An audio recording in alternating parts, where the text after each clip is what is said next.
එකම කොල්ලා අම්මා විතරයි. කසාද බැඳලා ගෙදර කොල්ලා කියනවා හාමුදුරුවනේ එකම කොල්ලා අම්මා විතරක් ඉන්නකොට සතුටින් ඉන්න පුළුවන් වෙයි කියලා හිතුවලු.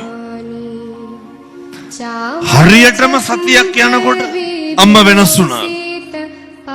මම මේ කියන්නේ මේක ලේලිලාට හදන්න පුළුවන්. වේලිච්චේට නමන්න බෑ කැඩෙනවනේ. අම්මෝ නැමියගේ. ඒ හින්දා පොඩ්ඩක් ලේලිලා මේක ගැන අවධානයෙන් ඉන්න ඕන. ඔය අර වේලිච්චා කිව්වේ කිරියම්මලාට නෙමෙයි හොඳේ. කියනවා හාමුදුරුවනේ පුළුවන් නම් අම්මත් එක්ක කතා කරන්න. මං කතා කරා. කතා කරනකොට පැය ගාණක් කතා කරාට පස්සේ ප්‍රශ්නේ එළියට ආවා. හාමුදුරුවනේ මම ඒකත් කියපු විදිහටම කියන්න. අරකි ආවා විතරයි අරකත් උදේ නැගිටලා උයන්න පටන් ගත්තලු. මොකද්ද ප්‍රශ්නේ? අර ඉතින් අම්මා ගෙදර ඉන්නකොට කොල්ලා 10ට විතර නැගිටිනවා. කොහොමද ඉතින් කසාද බඳ බලුත් ඔය සහයෝගය තියෙනවනේ. මේක දරන්න බෑ කාටද? අම්මට වෙන කාටවත් නෙමෙයි. අර කියාව විතරයි අරකත් උදේම නැගිටලා උයන්න පටන් ගත්තා. ඒකට අර බජාර් භාෂාවෙන් කියන්නේ ජලද නේ. ඒ මොකක් හරි ඇති වුණා. පස්සේ ආයෙත් මම අම්මලත් එක්ක කතා කරලා පරිමහන්න බෑ. කතාව නැවතුවම මං ගෙන්න ගත්තා ලේලි. කියන හාමුදුරුවනේ මම උයන ඒවා කන්නේ. වැඩට යනකොට වඳින්න යනකොට අනිත් පැත්ත හැරෙනවම ගොඩාක් දේවල් කිව්වා. අපිරිය වෙලා ඉන්නේ කිව්වා. ඔය ප්‍රශ්නේ එමටම ඇති. හෙට ඉඳන් මෙහෙම කරන්න. මං කිව්වා අර ලේලිට උදේම නැගිටින්න. නැන්දම්ම ලේලියකට නෙමෙයි මේක හැම එකකටම හොඳයි හොඳ. මම නිකන් කියනවට කරන්නකො මේවා අස්පනා අපිට ප්‍රතිඵල තියෙනවා. ඕන එකට හොඳයි. බුදුරනේ උගන්වන්නේ මෛත්‍රිය තරම් වෙන මොකද්ද තියෙන්නේ? කරුණාව තරම්. මං කිව්වා උදේම නැගිටලා හදන්න තේක.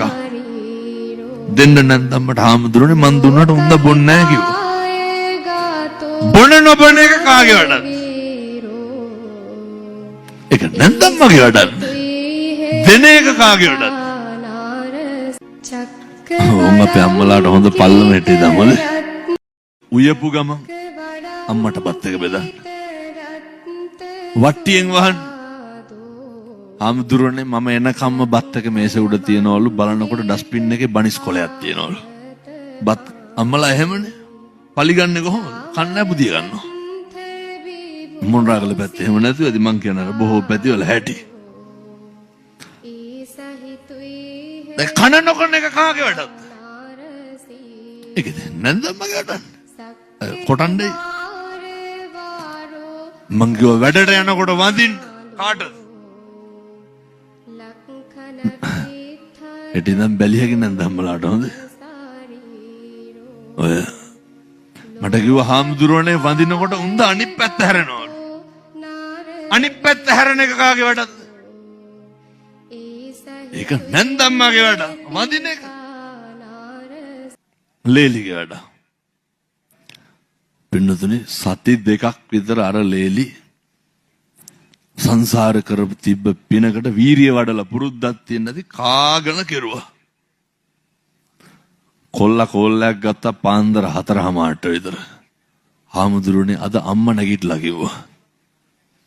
අම්මා නැගිටලා කුස්සියේ උයනවලු. කෙල්ලටයි කොල්ලටයි හිතා ගන්න බෑ අම්මා මොකටද මේ එන්නේ කියලා. කවදාවත් නැතුව. පස්සේ නාගන එනකොට අම්මා කෙහෙල් කොලයක් තවනවලු. තවත් හිතා ගන්න බෑ.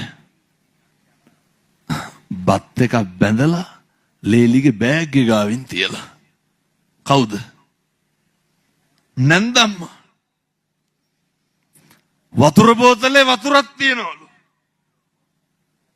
ඔෆිස් එකට ගිහිල්ලා වතුර බොනකොට වතුර එකේ අමුතු රහක් එනවලු. වෙනදා එක නෙමෙයි.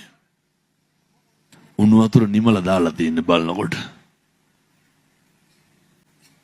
හරි ගියා. හවස එනකොටත් උයලලු. ඒත් කතා බහ නැහැ. දවසක් නාලා එනකොට හැන්දෑවේ කොත්තමල්ලි එළියත් අම්බලාලු. කවුද? නැන්දම්මා. පින්නතුනි මේ බුදුරු කියවුවා බොරු වෙන්න බෑනේ. වෛරයට තියෙන එකම පිළියම මොකද්ද? මෛත්‍රිය. හරි ගියේ නැද්ද? ඒ ගෙදර අදටත් පහන තියෙන තැන බුදු පිළිම ගාව මගේ ෆොටෝ එකක් තියලා දෙන්නේ. එයි හාමුදුරුවනේ මම මැරුණත් බය වෙන්න දෙයක් නැහැ. අම්මයි දුවයි වගේ දෙන්න ඉන්නවලු. හරි ගියේ නැද්ද? මොකෙන්ද හරි ගියේ? අපේ ගෙවල් වල එහෙම නෙමෙයිනේ. එකට එක කරනවනේ. ඔක නවත්තන්න එකට එක කරන එක.